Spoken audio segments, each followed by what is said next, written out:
എറണാകുളം കോതമംഗലത്ത് പരസ്യ ബോർഡിന്റെ ഗ്രില്ലുകൾക്കിടയിൽ കുടുങ്ങിയ കാക്കയെ രക്ഷപ്പെടുത്തി ഫയർഫോഴ്സ്. ഇന്ന് രാവിലെ 9 മണിയോടെയാണ് സംഭവം. ഗ്രില്ലിനിടയിൽ കുടുങ്ങിയ കാക്കയെ തൊട്ടടുത്ത സ്ഥാപനത്തിലെ ആളാണ് കണ്ടത്. ഫയർഫോഴ്സ് ഉദ്യോഗസ്ഥരായ സുജിത്, KP ഷമീർ, ആബിദ്, ജിയോബിൻ എന്നിവർ ചേർന്നാണ് രക്ഷാപ്രവർത്തനം നടത്തിയത്.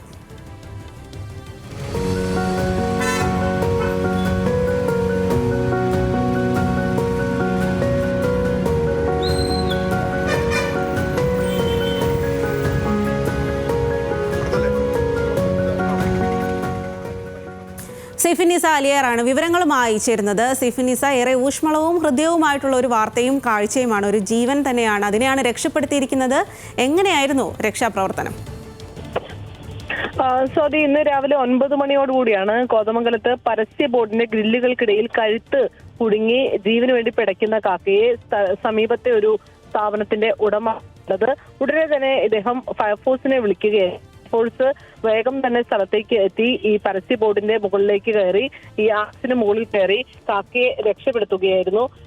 ഈ ഗ്രില്ലിനിടയിലായിരുന്നു കാക്ക കുടുങ്ങിപ്പോയത്. കാക്കയ്ക്ക് സ്വയമേ രക്ഷപ്പെടാൻ കഴിയുന്ന അവസ്ഥയിൽ ആയിരുന്നില്ല, അതിന്റെ കഴുത്ത് കുടുങ്ങിക്കിടക്കുകയായിരുന്നു.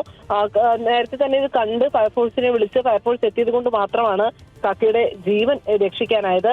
ഫയർഫോഴ്സ് ഉദ്യോഗസ്ഥരായ സുജിത്, KP ഷമീർ, ആബിദ്, ജിയോബിൻ എന്നിവർ ചേർന്നാണ് രക്ഷാപ്രവർത്തനം നടത്തിയത്. രക്ഷപ്പെട്ട ഉടനെ തന്നെ എറണാകുളം കോതമംഗലത്താണ് ഗ്രില്ലുകൾക്കിടയിൽ കുടുങ്ങിയ കാക്കയെ ഫയർഫോഴ്സ് എത്തി രക്ഷപ്പെടുത്തിയത്.